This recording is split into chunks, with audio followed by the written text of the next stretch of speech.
private AMR to the next station.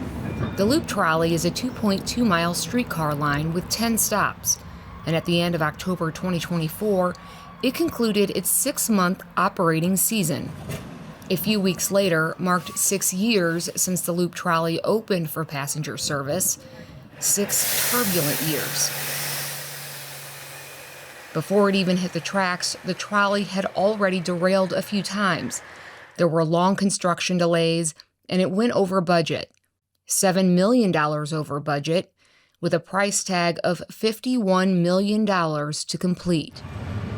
Budget issues were compounded by low ridership, and after it started running, its expected ridership of almost 400,000 missed the mark by 95%, and its operations were suspended by the end of 2019. The Federal Transit Authority funded about $31 million for this project, and suspension of its operation did not sit well with them. If trolleys were not running by June of 2022, the city would have to pay back a significant amount of the funding, and future funding for transportation projects were at risk. And we were asked to take over from the Loop Trolley Company to kind of right-size this asset and get it running. Talby Roach is the CEO of Bi-State Development. In an effort to avoid a federal default on funding, Bi-State took over trolley operations in 2022. What was your plan? So the key to any public asset is reliability. Fulfill the obligations to the taxpayers. And that's really what our goal was with this asset. Let's get it out, let's get it running. Let's be sure that it's living within its means. Bi-State agreed to operate the Loop Trolley through 2025, and what happens after that is yet to be determined. Their current objectives? Get the transit system operating safely and within budget. And for Bi-State, transit safety operations and maintenance was the easy part. What we needed to do was restore the public confidence in these vehicles. Look, I have professional maintenance teams at Bi-State. We know how to run equipment reliably. They call it retiring or retrucking. Okay. Even though they're steel wheels, you will put new profiles on. So we can do all that with our existing equipment. And when the trolley was having its problems earlier, coming off the track, see, that's what we do. Okay. We know how to do that.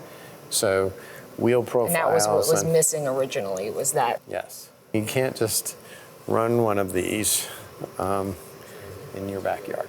My next station stop is Pageant. My front right over to my right. Balancing a budget supported by taxpayers for a transit system no one wanted to ride is a little trickier. The purpose of the trolley had to be reimagined. The original concept included these cars serving as actual modes of transportation, improving traffic and parking. Today, they are free to ride, operating just 4 days a week, Thursday through Sunday, only 6 months a year, and tourism focused. Here we are in the midst of a district that has all kinds of really interesting events, including the jazz event that's on Thursday evenings at the History Museum, and other events that happen along the Loop District all during these operating times. And what we want to do is be complementary to that, and also maybe build ridership.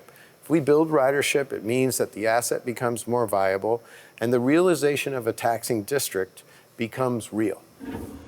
And right-sizing operations requires downsizing operations. Until recently, there were 5 cars in the fleet. So we negotiated a complex renegotiation with the original manufacturer of these vehicles. We returned 3 to them. They're now gone, and we've kept these 2. And you didn't need them. Right. Essentially, under this new operating rubric, concentrating on the tourist capability of these units, mostly on weekends, mostly when the good weather situations, we only needed 2 vehicles to make that work.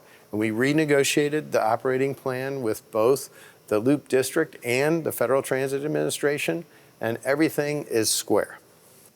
According to Roach, the Loop Trolley ended its 2024 season with a 40% increase in ridership. That's over 12,000 rides.